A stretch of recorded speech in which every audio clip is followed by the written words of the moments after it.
struggle. Williams right at Robinson. Jason Williams, layup, and finally the Kings made a layup. Let's celebrate. The Kings make a layup, and right now, Jerry, they're within 7.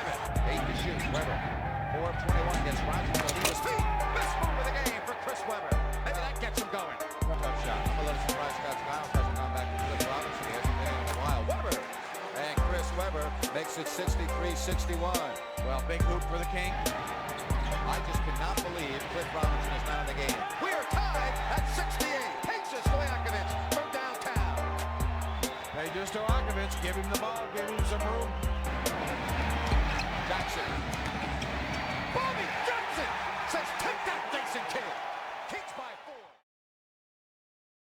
The 2002 Sacramento Kings are one of the most iconic teams of all time and are easily on the short list of greatest teams to never win an NBA title. In 2002, they ran through the league to the tune of 60-plus wins and set up a conference finals against the Shaq-Kobe Lakers with a real chance to capture a championship. Before we look at that ill-fated series, let's take a step back and lay down some groundwork. Historically, the Kings have had a rough go of it. As the Rochester Royals, they enjoyed some early success and even won a title in 1951, and later moved on to Cincinnati and made the playoffs for 6 straight years in the 60s with Oscar Robertson, but never reaching the finals due to them being in the Eastern Conference and the Celtics beating them year after year. They made the move to Kansas City and made the playoffs 5 times and even reached the 1981 conference finals, but lack of revenue and success in their market led to yet another move, this time to Sacramento before the 1985-86 season, a season in which they actually reached the playoffs. But that's when the Kings became the Jokers.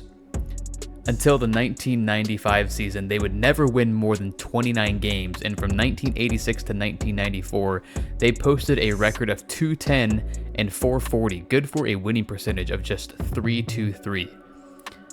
They would make a leap to 39 wins in 1995, but that wasn't even good enough for a playoff appearance. But the fans were extremely loyal and actually made the Kings a respectable home team, and that kept them in business, and it would eventually pay off. With the acquisition of All-Star Mitch Richmond, the Kings made the playoffs in 1996 under new coach Gary St. Jean. And despite a first-round exit, the fortunes seemed to be changing in Sacramento. They wouldn't make the playoffs again until 1999 after they made a blockbuster trade by giving away Mitch Richmond and acquiring Chris Webber from Washington. This is where things start to pick up. From 1998 to 2006, the Kings would make the playoffs each year and would post 5 straight 50-win seasons and even a 61-win season in 2002. This all started in 1998, which in that offseason saw the Kings acquire Chris Webber, as mentioned, sign Vlade Divac, and draft Jason Williams. And all of these moves coincided with the arrival of Peja Stojakovic from Serbia. He joined Sacramento in 1996. They also had a coaching change where they would acquire Rick Adelman, and this massive shakeup of personnel got Jeff Petrie the Executive of the Year award at the end of the 98-99 season, something that he would also win in 2001. To make things short, the team saw a massive improvement that brought fruit almost immediately with their making the playoffs in the lockout-shortened 1999 season. The season was deemed a success despite a first-round exit, and then in the next 2 seasons they would continue to get better by winning 44 games in 2000 and 55 games in 2001. They lost again in the first round in 2000, but in the 0-1 playoffs they would win their first playoff series in 20 years by defeating the Suns 3-1 in the first round. The Kings in 2002 are playing a completely different game than the rest of the league. They were turning normal, seemingly boring mid-season matchups into must-watch basketball, and people were even hearkening their style of play and tempo to that of the Bill Russell Celtics. Sports Illustrated said, "Need a cure for the NBA blues? Watch Sacramento play and be reminded that the fast break and fun can still be a part of the game." After their exit in the 0-1 playoffs to the Lakers, the Kings traded Jason Williams and Nick Anderson to the Vancouver Grizzlies for Mike Bibby and Brent Price in order to give their offense a little more stability. With that trade, the Kings sacrificed a little bit of flashiness for more control. He was an immediate improvement over Jason Williams. Aside from taking care of the ball more, Bibby was also a more consistent shooter and ranked 4th in the league in assists in 2001 thanks to his insane court vision. With Bibby and Weber, who was re-signed after an offseason fiasco that saw him flirt with the Rockets and Magic in free agency, the Kings continued to improve and absolutely dominated in 2002. They had an undeniably loaded roster. Bibby, Christie, Stojakovic, Weber, and Divac rounded out their starting five, and they had solid bench contributors from Bobby Jackson, Scott Pollard, rookie Gerald Wallace, and Hedo Turkoglu. What was most impressive was that Sacramento went without Weber for the first 20 games of the season with an ankle injury and still managed to post a 15-5 record and a 37-12 record before the All-Star break thanks to a 12-game win streak between December and January. The Kings' defense continued to improve and catch up with their top offense. They finished in the top 3 in both points per game and offensive rating, as well as sporting the number 6 ranked defense. But again, what made them so tough to stop was their unselfishness and drive to find the open man. They had so many shooters that if you didn't locate your man in transition, then you were gonna get torched. In transition, they always had some sort of trailer who could easily pull up for an open 3, especially Peja. He shot nearly 42% from 3, while Christie, Bibby, Turkoglu, and Jackson all shot over 35% from 3 as well. Another thing of note is that a majority of their team could be counted on to make a solid mid-range jumper, and that includes Weber, who had a dependable mid-range game. They didn't have a complex half-court system and almost never ran set plays, so that is where they faltered maybe a little, but they were so good at shooting and passing that it didn't really matter. Divac and Weber demanded double teams in the post frequently. Bobby Jackson played lots of late game minutes. Doug Christie was a great defender, so on and so forth. Sports Illustrated had them finishing 3rd in the West, as some doubted the defense and how Bibby would mesh with the up-tempo offense, but as mentioned, they exceeded expectations. They won 15 of their final 18 games post All-Star break, and they finished the season with a league-best record of 61-21, and they won 36 of their 41 home games. Well, time will expire. Congratulations to the Sacramento Kings. The only team in the NBA to reach 60 victories this year, and Alvin Gentry wishing Rick Adelman the very best in the playoffs that will begin next weekend in Sacramento. They would get through the first 2 rounds with ease. They dispatched a Jazz team led by Stockton and Malone in 4 games, and they would go on to handle Dirk and the Mavs in 5 games in the Western Conference semifinals. Ironically enough, through the first 2 rounds, the Kings went 7-2, with both of those losses coming at home. The Kings would face the 3-seeded Los Angeles Lakers in the Western Conference Finals with a trip to the finals on the line. It would go 7 games, with the final 4 coming down to the final seconds. There were 2 game-winning shots, and the 7th and final game went to overtime. But there was another reason this series is so talked about amongst NBA circles. It's a series that, according to some, is blemished with controversy and alleged fraud. The Lakers were coming off of back-to-back championships and were rightfully the favorites to once again win the championship come June of 2002. Off-season acquisitions would include the likes of NBA journeyman Samaki Walker, Lindsey Hunter, and of course, former All-Star and Sacramento King Mitch Richmond, who was 36 at this point. The Lakers would win 16 of their first 17 and pace themselves to a 58-24 record despite rising tensions between Shaq and Kobe. They swept Portland in the first round and then took out the Spurs in the conference semifinals, setting up this date with destiny with the Kings. Game 1 is in Sacramento, California, where the Lakers would get off to a fast start by scoring 36 points in the first quarter and would never trail the entire game. Kobe had 30 points, Shaq had 26 points and 9 rebounds along with 4 blocks as they paced the Lakers to a 7-point win. Despite a strong outing from Chris Webber, who had a 28-14, the big problem for the Kings is that they were without Peja Stojakovic, who had sustained an injury against Dallas in the Western Conference semifinals. Game 2, back in Sacramento.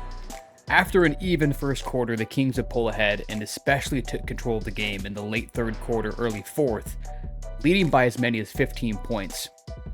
It appeared that they had figured things out, made the necessary adjustments, and looked to put the game away.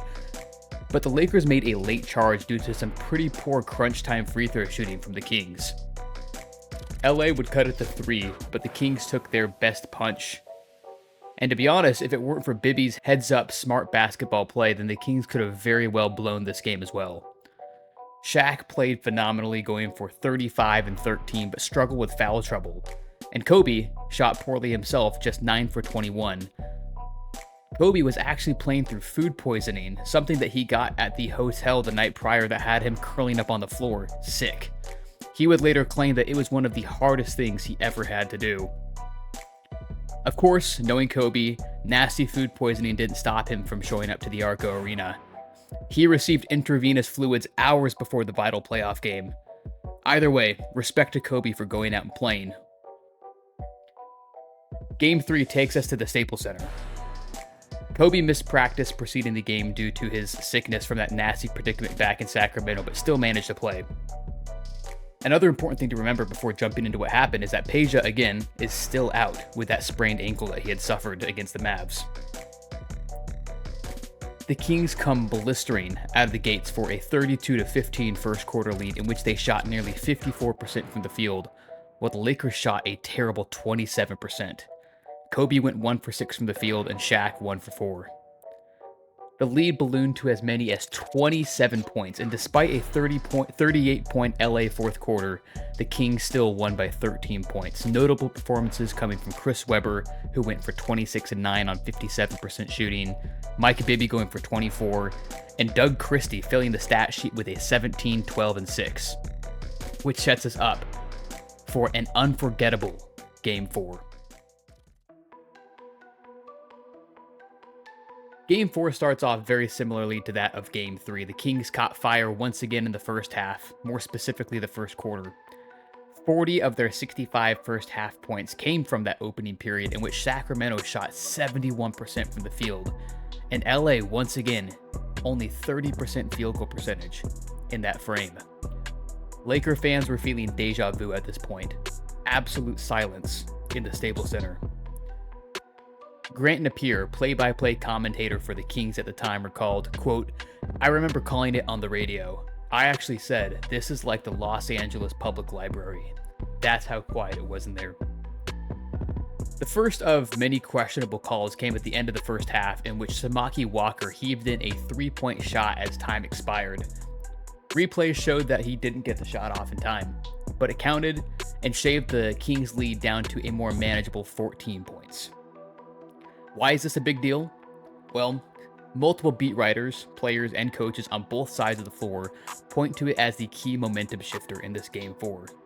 Phil Jackson, Doug Christie, J.A. Adonde, and of course Samaki Walker himself. If he doesn't make that shot, then spoiler alert, Robert Horry's shot doesn't matter either. LA started to creep back by holding the Kings to 15 points in the third quarter and then 19 in the fourth, as Sacramento shot only 17 of 36, including 0 of 8 from 3.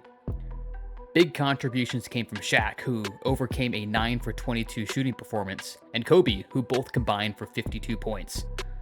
The real kicker, of course, came from Robert Horry, who filled up the stat sheet with a box score of 18 points, 14 rebounds, and 5 assists. The Lakers scratch and claw their way back into the game as we fast forward to the final 20 seconds. Shaq just got done drilling 2 free throws to cut the Kings' lead to 1. Rick Fox fouls Divac with 11.8 seconds left, and he misses the first, but makes the second to give the Kings a sliver of a 2-point lead. Coming out of the timeout, the Lakers actually had a play designed for Kobe to drive to the basket and simply try to force overtime. Doug Christie, a very good defender, liked his chances guarding Kobe and was perfectly happy with giving him a shot, as opposed to Shaq taking a very high percentage shot at the rim. Well, Kobe missed, and Divac slaps the ball away, simply trying to burn time, which, in theory, is smart. This wasn't Vlade's original idea, actually. He took a play right out of Magic Johnson's playbook. He said, quote, "The Lakers game, Western Conference Finals 1991. I was in my second year. We're up 1 and Terry Porter took the shot. Magic rebounds and just throws the ball down the floor and lets the clock expire." Scott Pollard was also okay with the tip because, as he said, you just got to get the ball the hell away from Shaq. Unfortunately for Kings fans and fortunately for Lakers fans, That tip was a near perfect pass to a waiting Robert Horry, who was set up behind the three-point line and set off fireworks at the Staples Center. It's a 2-point Sacramento lead. We're down to 7 seconds. Bryant putting a move on Christie. Rebound O'Neal. Coming up short. Horry for the win.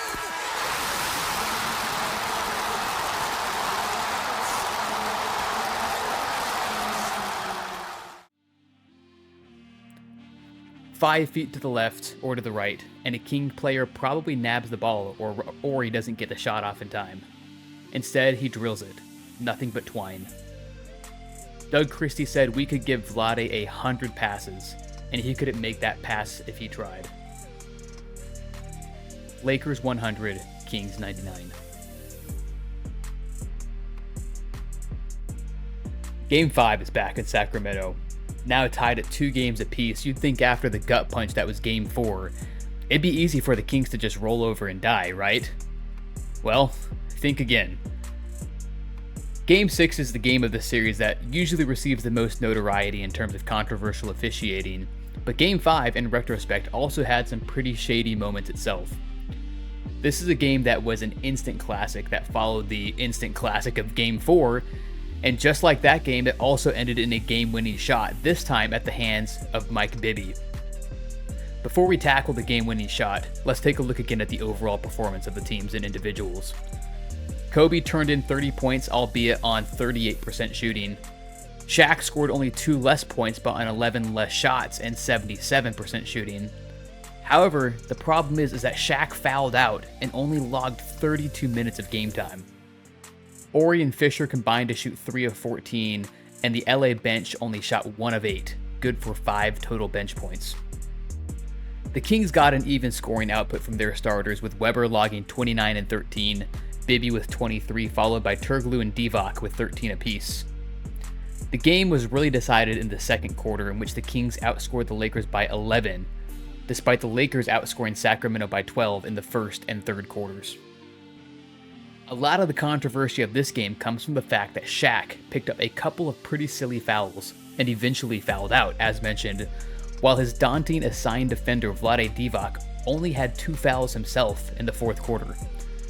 Of course, due to bias, all Lakers were incredibly suspicious of the no calls, while in the Kings court, you had advocates for Divac's play, including Kings analyst Henry Turner, who said that Vlade just knew how to play, and that he had a savviness and trickiness about him. He knew the right place to bump Shaq, hold him out and release, and just play the game.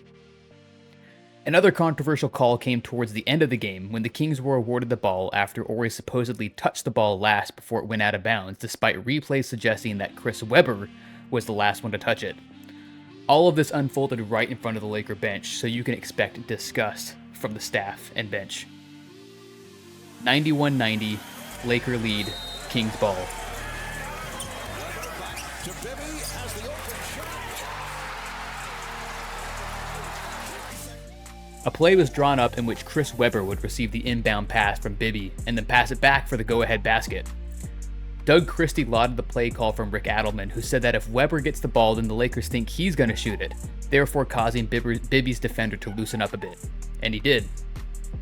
Chris Webber sets a hard and possibly illegal screen on Mike Bibby's man that sends him sprawling.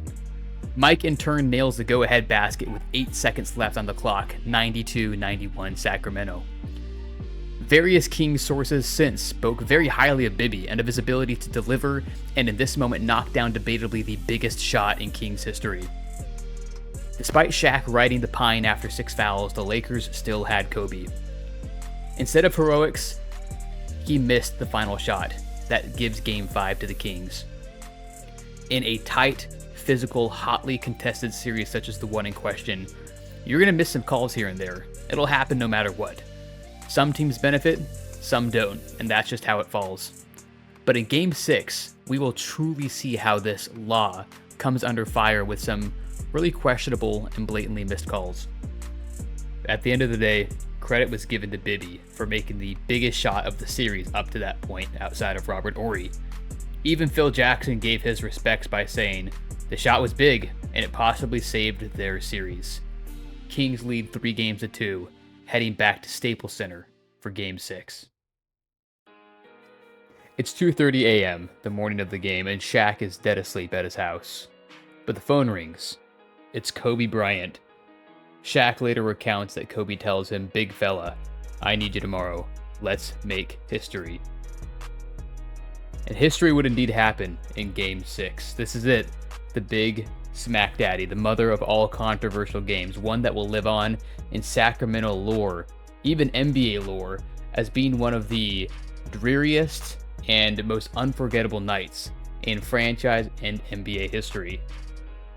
Lost tragically in the fuss of this game is a very dominant and vintage Shaq performance, who finished with 41 points and 17 rebounds. Kobe poured in an additional 31, and between the two alone, they attempted a ridiculous 27 free throws. The Kings did get another solid performance from Chris Webber, who turned in 26 points, 13 rebounds, and 8 assists, while Bibby poured in 23. Sacramento also saw some good production from Peja, who finally joined the series off the bench with 10 points of his own. But for the majority of the game, this was about Shaq. Divac and Pollard's flopping had finally caught up with them, as Shaq claimed to have figured out the Kings' flailing strategy and put the team on his back. Vlade said, "You can't really guard him, you know? He could score anytime he wants to. Playing physical against Shaq is suicide. I tried to run the floor up and down, take charges, and pressure him to be in foul trouble. And that's why I sometimes force referees to call some fouls, and then they start calling it flopping, you know? That's the only way you can defend the big fella." Well, hey, you know what? Against Shaq, maybe there really wasn't any other option but to flop. Only problem was that going into the game, the referees knew that this was how Vlade wanted to play him. Bob Delaney, Game 6 ref, had watched enough tape that he couldn't be fooled. In Vlade's defense, it is difficult to guard Shaq without literally bouncing off of him. Well, going into halftime of Game 6, the Kings somehow held a 5-point advantage. Being in a hostile environment against a team whose back is against the wall is always a daunting situation, especially when that team has championship DNA and has been there before. The Kings decided to hold to their strategy of slowing the game down, getting the Lakers into foul trouble, and grind out the win. Heading into the second half, we now run into the infamy.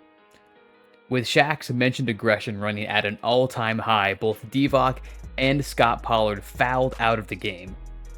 Very soon after, Chris Webber picked up his 5th foul, and the Kings were obliged to check in little-used forward Lawrence Funderburk. With the season in the balance, the Kings had to reach deep into the confines of their bench.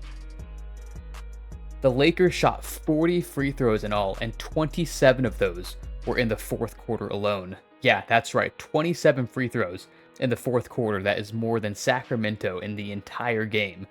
But what infuriated the Kings the most were specific calls directed toward Divac, O'Neal, and specifically Kobe Bryant's elbow, which quickly became acquainted with Mike Bibby's nose.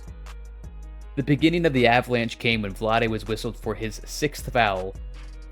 Bob Delaney, ref of the game, came out and said that he had mixed up the calls on the play. And when the ref admits he messed the call up, you know you're in trouble. Later on in the game is the infamous Bibby-Kobe play. The Kings were down 3 with 20 seconds left. Turkoglu attacks the basket and makes a driving layup to cut the lead to 1 with about 13 seconds left. And on the inbound pass, Bibby was defending Kobe. Kobe rips his elbow up and steamrolls Bibby and bloodies the poor guy's face. No call. Play resumes and Doug Christie is forced to foul the Lakers and send them to the free throw line. Again, Ted Bernhardt later admitted that he could have had a whistle on that play, and it got to the point where all the Kings could do was just shake their heads and laugh. The refs did all they could to defend their calls and stand by them, but from the nation's perspective, there seemed to be more than met the eye. Refs have always said that they try and call each game the same no matter what, regular season or playoffs. But it's tougher in the playoffs. The postseason is slower, uglier, and more physical. The refs allow things to happen that normally wouldn't over the course of the season. Well, after all the ruckus, the Kings still had a chance to tie the game and send it to overtime.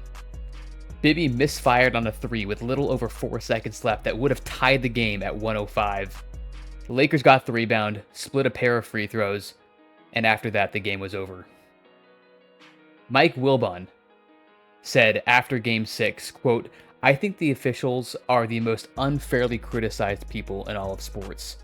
I think they have no agenda, and I'm including NBA officials who I know. I think they are by far the most impartial people. I think they are just the most honest people in sports. I do. But that game was an abomination. You said it, Wilbon, not me.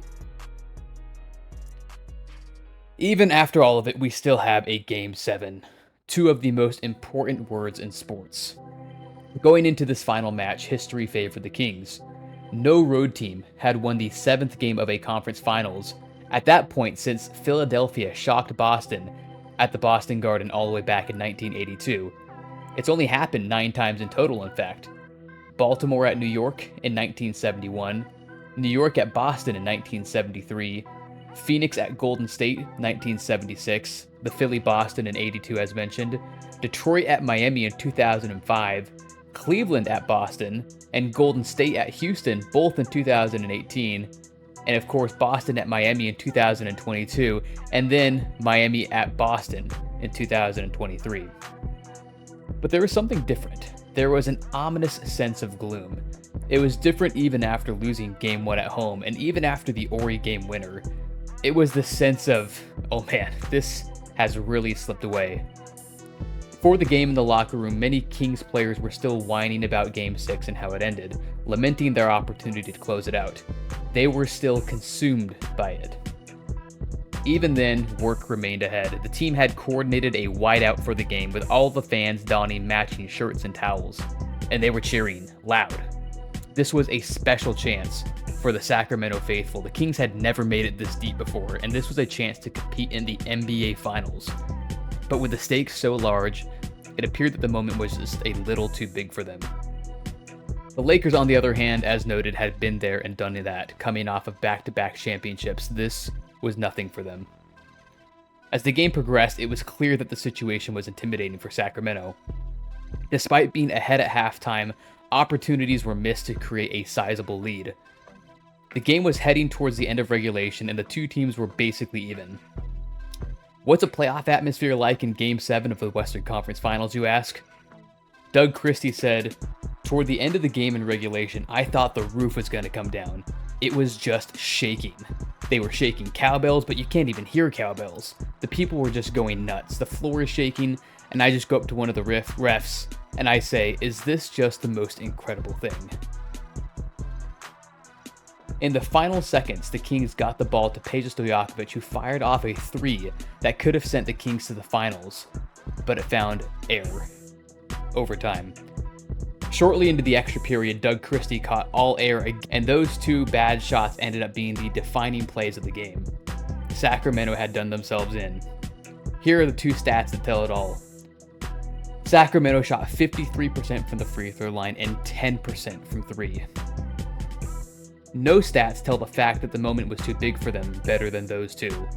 The tried and tested team made all 8 of their free throws in overtime, and the game truly ended when Christie missed a 20-foot jumper with about 22 seconds left, followed by Derek Fisher drilling 2 freebies with 15 seconds left to put LA up by 2 possessions. Following another missed Kings 3 and 2 more Laker free throws, the game ended mercifully in a 112-106 LA victory. It boiled down to the fact that down the stretch the Kings couldn't make shots, ending the game shooting just 13 for 32. Essentially everyone, except for really Bobby Jackson, failed to show up in some pretty key moments. And that summarizes not only this game, but the whole series. The Kings were banged up and simply didn't have the same poise as the Lakers. Rick Adelman maintains to this day that they were the better team, which you could certainly argue. You couldn't have asked for a better 7th game to end a series like this one, at home. But the Kings lamented opportunities all along the way. Free throws, turnovers, refs, and sometimes just plain bad luck. Shaq stated after Game 7 that if they could go into that arena and beat that Kings team, then they could beat any Eastern Conference opponent. You were simply fantastic here tonight. Can you tell us the disappointment that you must be feeling? Yeah, we're upset. You know, we fought tough and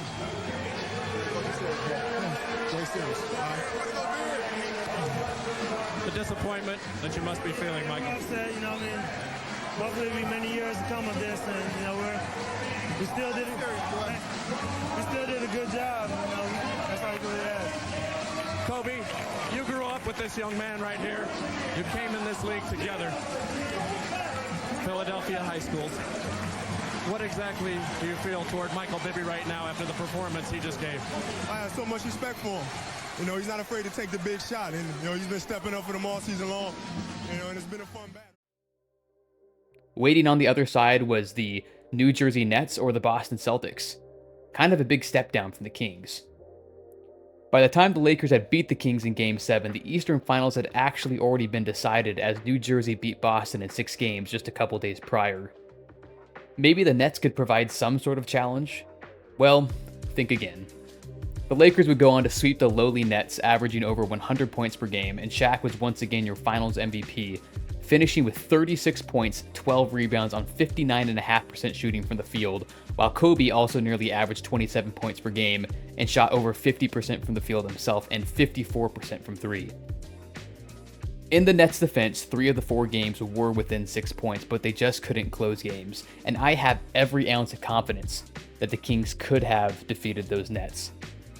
And even if the Kings had lost in the finals, that would have been a landmark achievement for a franchise that hadn't sniffed the Larry O'Brien trophy, much less the championship round itself in Sacramento. So what are the lasting effects of this series? Well, it could be argued that a frustrating loss to the Kings in the conference finals could have accelerated the demise of the Shaq-Kobe relationship. There were already rumblings of a feud between the two, with the majority of the beef up to that point having occurred during the 2001 season. They of course won the championship that year, which always heals wounds. And the 02 season had been relatively quiet on that front, but was nonetheless a stressful one for the team as a whole. Shaq fought a toe injury throughout the season, and Phil Jackson and Kobe carried on despite personal tragedies striking their families. The 03 season started off extremely rocky, however, with the Lakers getting off to their worst start during their championship run at 11-19. They made the playoffs as a 5 seed and lost to the eventual champion Spurs in the semifinals, while the 04 season brought even more drama, with Kobe's accusations, rising tensions between Shaq, and their eventual being ousted by the Pistons in the finals. An in-depth analysis of the Lakers isn't necessary for this video, but with all that followed the 2002 Western Conference Finals, there's no doubting that a loss to the Kings would have hastened that toxic process. The Kings' ensuing seasons were nothing but additional heartbreak. They were all geared up for another deep playoff run in 2003 and experienced little to no drop-off. They finished with 59 wins and had a top 10 defense and offense. They made it to the second round against the Mavericks and appeared primed for another run at the Western Conference Finals. But they lost Chris Webber to a knee injury in Game 2. And even though they still pushed the series to Game 7, they finally fell. They made one more run in 2004, but lost to the Timberwolves in the second round in 7 games once again. At that point, Webber was robbed of his explosiveness and athleticism, and players from that 02 team began to file out. So how does everything play out if they win in 2002? Well, judging by their play following that infamous series against the Lakers, they were every bit as competitive in the following seasons. So maybe a championship in 2002 leads to Webber, Bibby, and others signing long-term there. Maybe they attract marquee free agents or become a desirable trade destination, a team where unselfish, fun basketball is the priority. Maybe another star helps to scale back Webber's minutes and he doesn't get hurt. And maybe the confidence boost from a championship helps him to be more sure of himself in the clutch. If they win that year and then beat the Mavericks in 2003 or the T-Wolves in 2004, then they could have easily pushed for another finals berth, in which I believe they could have beaten the Pistons in at least one of those years. They were every bit as talented as the Spurs team that won in 2003 and had better chemistry than the Laker team that lost in 2004. Plus, they would have had the experience from all these previous playoff runs. So is there a world where the Kings are winners of 2 or even 3 rings between 2002 and 2006? Absolutely. But did it happen that way? It didn't. Things happen in sports. Calls are missed, opportunities are squandered, injuries take their toll, players get tired, and games are lost. That's part of the game, and everyone is aware of that before they sign up. It's because after all the pain, anguish, there's a potential championship that waits at the end.